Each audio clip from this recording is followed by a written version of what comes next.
Ladies and gentlemen, boys and girls, welcome into today's video because today we have a special one for you. Today we've been granted early access to the new update to Equestria at War. The Equestria at War mod is called the Daring Do and the YAKS That Smash 2.3 update. And as you can imagine, it focuses solely on the Yak nations. For this update, we've obviously got the Kingdom of Yakistan and we have the Jackie clan. And as much as I love Jackie clan because it reminds me of Jackie Chan, we are instead going to play as the Kingdom of Yakistan. Of course, before we jump into things, it is important to note that everything is subject to change. This is early access. Things can change at a later date. This is just a preview of what is to come. So, with all the fluff out the way with, let's get stuck in with some Yakistan. Starting off with our lovely blurb that tells the story of the Kingdom of Yakistan. It tells us about our neighbors, of the changelings, the crystal ponies, and to the monsters that roam free. It talks about the wonders of myth and how the Yaks were the first grass eaters to stand their ground against the monsters of legends, and how the ponies fled from the Wendigos, the penguins and the changelings cowered beneath the might of the bears and their monstrous allies. Essentially, the Yaks were the top of the food chain. But then it also tells us of recent events. In recent Yak history, the Eastern Territories were lost to the Griffins, causing doubt in the ancient beliefs. Griffins have not only taken the land, but held it and resisted all efforts to retake it. And of course, in response to this catastrophe, the previous king, King Winford of Clan Mangchide, declared a great isolation and a policy of neutrality. After he passed away, his firstborn, Prince Rutherford, took the throne. When Rutherford declared the next year that isolation would end and equestrians would be welcome into the nation, his younger brother, Prince Bradford, declared a succession with the backing of the Jackie clan. A brief war was fought, but there was no clear victory and a truce was signed. Now, after that peace deal, Rutherford's situation seems comfortable, his traitorous brothers dire. So starting off, we start obviously with Prince Rutherford, and over in Jackie land we have Prince Bradford, the traitorous scum. Because we do have a great deal of illiteracy and very low levels of poverty, our research speed is not looking too hot, so everything is going to cost just a little bit more, but we are going to start with our basic industry and bouncing straight over to Yak Technologies to take advantage of the new Smash combat. You know they would be good at Smash Brothers. No! We also have our focus tree. Now, it does seem very small for the moment, but I feel like it's going to open up in the future. So we're going to go nation-saving coalition, and then after, we choose an ideology. Also, looking to our decisions and events, we have the opportunity to form the Yak Khaganate, but I feel like that's a long way off. However, we do have a civil war,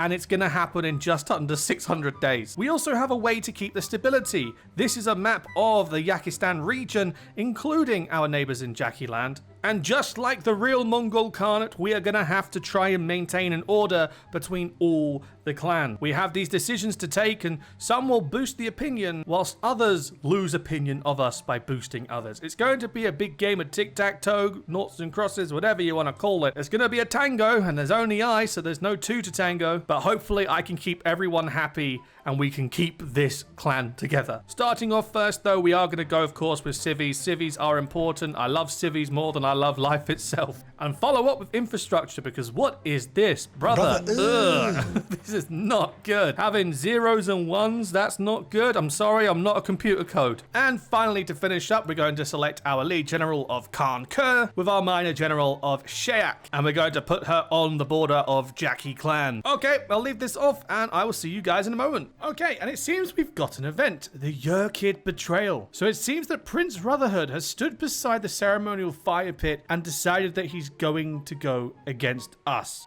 Just double check, Rutherford. Aha, I see. Okay, never mind.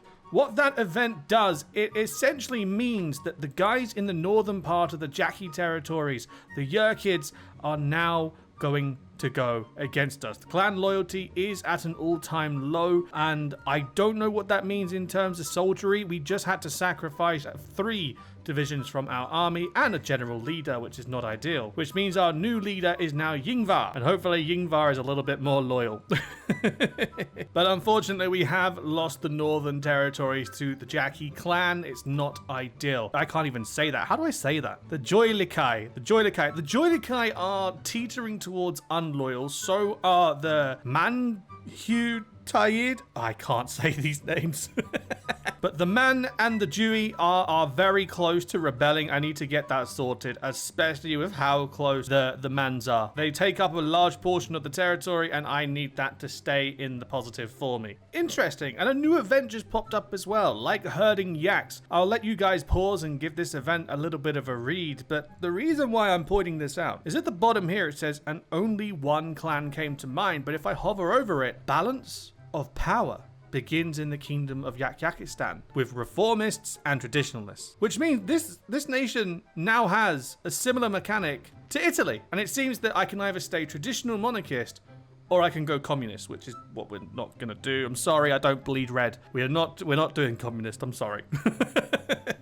For our first two available options, though, we have Convince the Poor, which would definitely give a big push of 3% over to the commies, or we have Appeal to the Clan Elders, which pushes us 3% closer to a traditionalist. With the Italian one in base game, you get a lot of negatives for going closer to Duce, but this, we only get one negative. And that negative is production efficiency. Hey, and you know what? That's perfectly fine by me. And for those of you interested about the other side and the communist route, this is what you would get from the communists. And not a whole lot of negative, only consumer goods, but good God, that output for factories and mobilization speed is beautiful. Oh, and yet another thing has just happened. We now have border wars. Just like China, we got the border raid inbound, and we now have scouts. I'm gonna accept yes and hope that I can defend. I'm feeling fairly positive and fairly confident, but fingers crossed. So far though, Yakistan is a very interesting play because it's like playing a mixture of Italy and China, and I'm here for it. I'm here for it. I love it. I love this. Okay, so now we have 4 different routes that we can take, and none of them lock each other out. I'm looking at it, and it seems like each decision that we take can make the push go closer to one side. So if I go look to the prince, it pushes the balance of power to a traditionalist. But if I go look to army, it pushes it towards the communists. So it's going to be a balancing act for sure, but it's not a negative if I go either side. I can go all sides and still claim positives. I love this. However, though, in desperate need of military booms and a lot of traditional push, and of course a bonus opinion of my current clan members, I'm going to look to Prince. I need the stability. I need the clans to agree with me. I need friends. Best friends. Now, of course, a very important thing to touch on is advisors and industries. With our starting advisors open to us, we have Yona, who gives us quite a big push for the harmony. Trine on Volzinger, which gives division speed and ore gloss. I really like that. Torcal, which gives a big push for factory. McKinley, which gives good lack of resources penalty, minus 20%. That's good. Alistair, which gives us a good push for foreign ministry. Vindov, which gives a nice boost for research speed, which is essential for the YAKS since they suck so much with research negative buffs, or debuffs even. The Prince himself, which gives a good stability and army experience buff. And then the other two, which are grayed out currently, we have Ancientus Rainfeather, which gives political power and consumer goods. I really want him. And Brynjar, which gives us operative slots +1, which I'm not going to use. I'm going to be honest, I hardly ever use spies. For our theorists, we only have 2. We have Erica for the air and Dougal for the military. Chief of army, again, we have Yingvar for the red army and Shayak for the army defense. Choosing either or can affect the balance of power, and 4 basic options for our military advisors. Industry wise, we have 3 options, one of which is locked behind owning a certain territory, and that would give civvy construction plus 15% and plus 10 aluminium and steel, which I love. But because we don't have that, we've got mining company, which gives us a lack of resource and a general resource buff, and we have the forestry company that gives us a plus 30% boost for max factories and state. I quite like that. In fact, I like that so much, I'm gonna take it. And we seem to be winning the border war, which is nice as well. Okay, I'm going to crack this on, and the next time something major happens, I suppose I'll see you then. So things are getting interesting because the civil war will trigger in 59 days. In 59 days, I have to get the Kias up to at least the middle levels of clan loyalty. And I only have time for one more focus because every focus is 56 days. So I can either do this and get an event, do this and get division recovery rate, do this and get radio, or do this and get doctrine minus 50% cost. Oh, I don't know what to do. It pains me, but I think I'm going to have to go with the commune of Karsakag because not only does it give recovery rate, it also gives combat casualties and local supply, and I feel like that's probably best. All right, 56 days, 59 days total to fix things. Let's get to it. And so it begins. The civil war has kicked off. The Jackie clan has decided to go to war with me. I'm not too sure about clan loyalty right now, but they do have between 5 to 26, and I only have a whopping 20. I have volunteers coming from Stalingrad, and all of my buffs are focused on defense, so I've just got to hope for the best. And I've got to admit as well, I like the clan system, but I'm very happy it's disappeared because I can't imagine having to micro that after a civil war and throughout the rest of a campaign. So that is a very, very nice surprise that that's disappeared. Oh, we have a focus tree. Civil war's happening, gets war measures, greatest ally, unified strike in the north.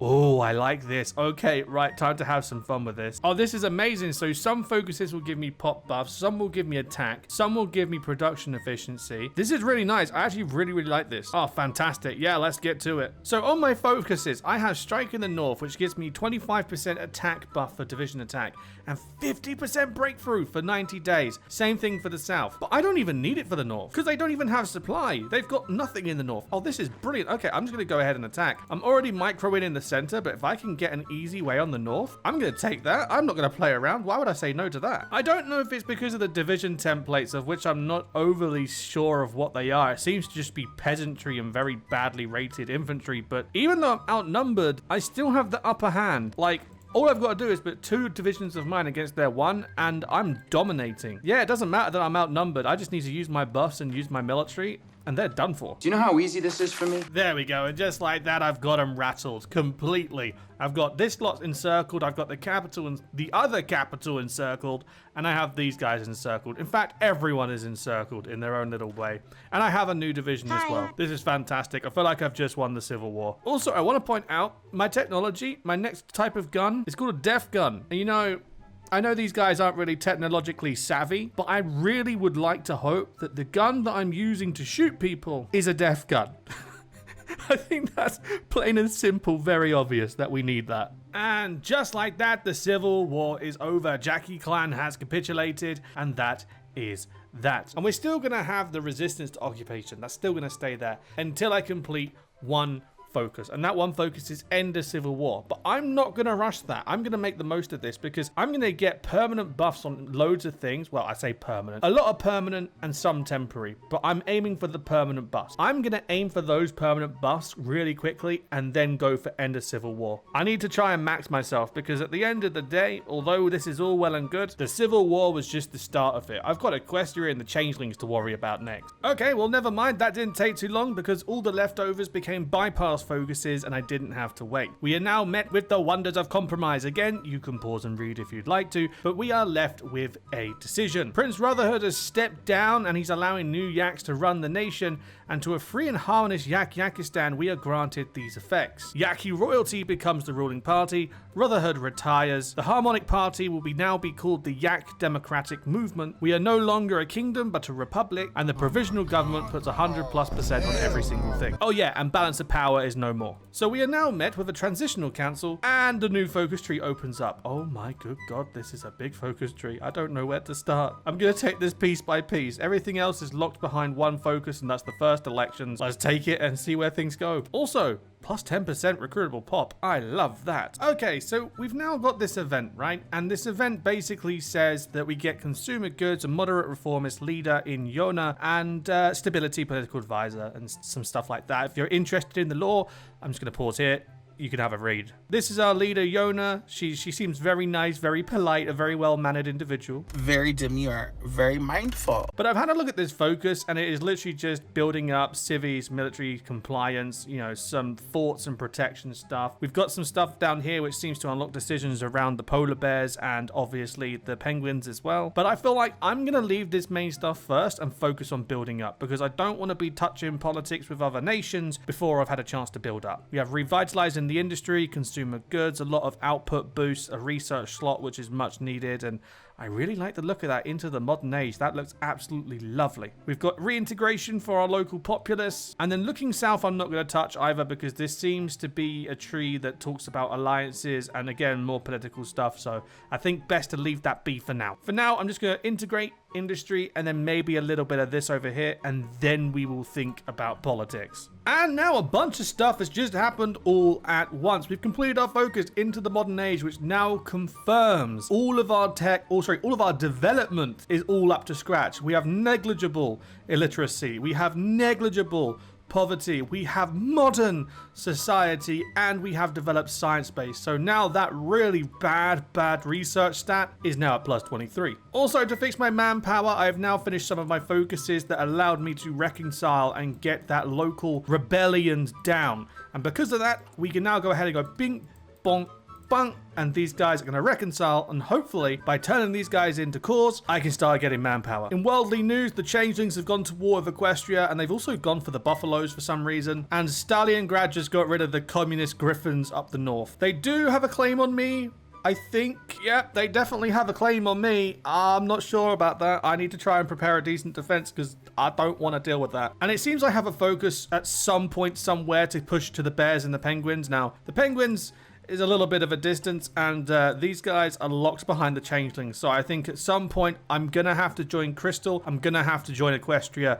and fight this off. I'm about to do this focus here, Harmony Forever, which is going to give me an event. And then I'm also going to do this, Republic into Federation. And we're going to turn into the YAK Federation. And I'm not entirely sure what that entails, but we'll see. Honestly, I kind of want to go Crown Stands Firm, but I'm not entirely sure how to get that in the first place, so maybe another playthrough is needed. Let me know in the comments below. Okay, I am outnumbered, I am outgunned, and Stalingrad just declared war on me. I should have gone communist. I really should have gone communist. I need all the military buffs I can get, and I have no manpower. There is a good thing to come from this, though, and that is my focus tree. I'm currently moving closer to Equestria and hopefully join operations with them. And I had this where I could sort of choose old focuses, and I would limit it down to 2. Sweep east, which makes us push east and prepare fortifications, or demand the old lands and aggravate a war with Stalingrad. We're already at war with Stalingrad, so what does it matter? That's the next focus. After that, I'm obviously going to go fortify the heartland. It says Yakistan Valley and Huramak Oi. Now, I'm hoping East Rose, West Rose. Yeah, this is not ideal. I really wanted these guys fortified. My factories are nowhere near good enough to be pumping out fortifications just yet. I am going to try and butt rush it though. And maybe if I'm lucky, I'll just set them off with 2 each for each province and just hold the land and then bump them up to 10. Yeah, this isn't looking too hot. I really don't think my defenses are going to survive this. Oh, goodness gracious me. I should have focused on the political tree whilst I could. So I'm going to be honest with you. I have no idea how this happened, but their tanks just kind of rushed in behind my enemy lines and I've boxed them in. And I'm going to take full advantage of this. AI says that I can dominate this and I'm stronger. I'm just going to push and hope for the best. I have no idea what's going to come out of this. I just got to cross my fingers and my toes and hope for the best. My template's not the best. I'll be straightforward with you. It is what it is. But I need to do what I can. I need to try and limit their numbers and just hold on until help arrives. I can't truly rely on Equestria because they are busy with the changelings, but any support is welcome right now. I've got to admit, it's really annoying that they keep doing it, but at the same time, I'm very glad that they are because I have no manpower. They keep sending in their tanks, beaming behind my line, not stopping, and then getting encircled. This is great because I can encircle and wipe down their numbers a little bit, but it's so infuriating because they're so quick and so strong. And now we just sit and wait. The defensive line has been built temporarily with only 1 stack of my forts. I'm just having to retreat to it and hope that it will hold. I am trying to top it up, so I've got at least 2 on each pile, and then after that, I'm going to try and top it up to a 10. I don't have many things in the way of factories working for me right now, so I'm just going to have to make do and hope that I can hold on until I can just drain them dry. What did he say? I tell you what, guys, if you do go for the harmonious pathway for the YAKS, you're going to end up like I am here, with the Northern Federation and relying on defense to save your life. There are a few bonuses for us in the focus tree, of which I've currently maxed out the most I can right now. One of them being smash our enemies, which basically makes anyone who declares war on you have 5% less in their oomph against you. -5 attack, -5 on their core territory, and breakthrough -10. So up till now, I've been hoping and praying that Equestria can win their war against the changeling, and they have done exactly that. So I'm going to need to try and get cozy now with the Equestrians, maybe make some friends, and hopefully have them come to my aid in the Great Stalingrad War. I'm obviously going to need to take my territories over here, and reason being is another focus enabled this. We have potential cores, and by doing this, we have 2 options, one for 100 and one for 25 straight after. The 100 makes it a core and gives us the manpower, whilst the 25 basically add stuff to it, you know, available resources, construction speed, factories, and state. And then we also have this, teachings of our northern neighbors, and these are just standard buffs, you know, yeah, for 125 days or for 150 days or however many days, you can get a few bonuses, and after they add like a technology and stuff, of which I'm going to start using temporarily, but for now I need to focus on coring these lands. I do have a focus that lets me join up with the ponies, but I need to be in a peaceful situation, of which I am not. So I'm just going to have to hope that the Equestrians go after Stalingrad on their own, and then I'm going to have to use that as an opportunity to counterattack. Until then, I'm just going to keep on defending. Hopefully I can push myself to a place where I can start pumping out aircraft and maybe just use CAS and Air Force against them. I don't know, I just got to do what I can. You know, I was wondering why I was actually able to start pushing and they were pulling their divisions away from the border. Now I know. Stalingrad declared war on Equestria. Apparently they really wanted this piece of territory. So with that being the case, I'm going to draw my battle lines and prep myself. This is going to be good. This is going to be fun. Carefully, nope, we're going balanced. Again, balanced with these guys as well. We're going on the offensive. We're going to have help from the polar bears, I imagine, if Equestria call them in. And we're going to retake all the Yak lands. Yeah, and just like that, everyone's been called in. They're moving their troops. And in 1, 2, let it be. Although I am a little bit confused because I just got this available war goal. I have a war goal on myself. I don't know how that one works. I'm a little bit perplexed. So we've had quite a successful push. I've managed to separate the north from the south, which divides their forces completely. And we are still maintaining a 78% lead on the contributions. Equestria hasn't done much, but been a very effective distraction. I'm just going to let my troops go for it. All hands off now, and hopefully we can finish this war, get our cores, and move on to the next focus tree, I think. I think there's another focus tree at least, because it finishes with victory in the north, which gets an event window into the past, which I think is like a reworked nation build tree. And I'm very interested to see where that goes, because I looked at the world and things are interesting to say the least. Okay, so we finally have our peace treaty. We managed to take a lot of lands, and we finished with 70% war participation, which was quite nice. Equestria took the southern lands, that's perfectly fine. And then the polar bear communities, I think, no, they didn't take anything. Okay, cool. I've now joined the Equestrian faction, thanks to the Joint Equestrian Research and the Join United Ponies Alliance, and that leaves me with one focus left. Victory in the north. And I think this is going to give us a second tree. I'm not sure. I'm hoping it's going to. It says there's an event, so I'm hoping that event is a new tree.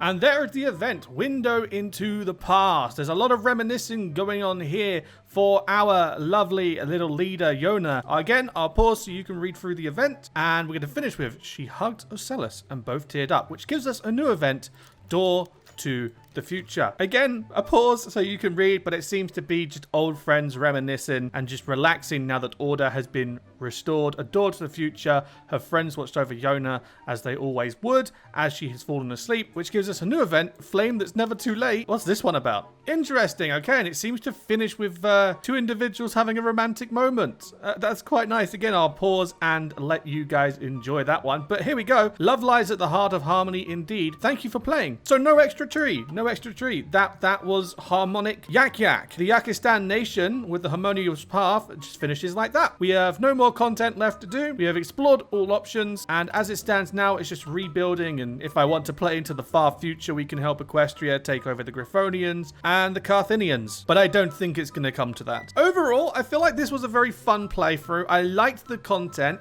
I think if I could try again and maybe go down the disorganized path or the communist path, there maybe would be a little bit more action. I don't know how it would affect the playthrough, but I feel like Yak instead of Jackie Clan at least. I feel like Yakistan is very defensive. Like, I struggled, and the only reason I survived, I feel like, was because I used the fort system. By doing the fort system, beefing up my defenses to make my infantry units really thick, and making use of certain technologies like the Yak technologies, it kind of helped me stay afloat just enough for Equestria to come and help. If Equestria didn't beat the changelings, I don't think I would have survived. So I feel like harmonious Yak, you're gonna have to be fairly good defensively, or at least definitely know your way around a few things. And I think the communist path would probably be a lot more entertaining, a lot more action-packed, and probably a lot more militaristic as well. I mean, definitely paints a picture, huh? Yakistan and the Stalingrad going after everyone on the same continent. If you guys want to see more, if you want to see the communist path, if you want me to try and get another path, let me know in the comment section down below. But thanks very much for watching, guys. It's been so fun to play this. Again, a big thank you to the developers for allowing me to touch the game and touch the mod a little bit early. And also, direct message to the mod. Best of luck getting everything patched up for that last minute DLC announcement, huh? But thanks for watching, guys. Thank you very much for coming around. I hope you have enjoyed. I hope you're excited for the new update. And I'll see you in the next video I do. Until then, all the best. Have a good one. And ta-da for now. See ya.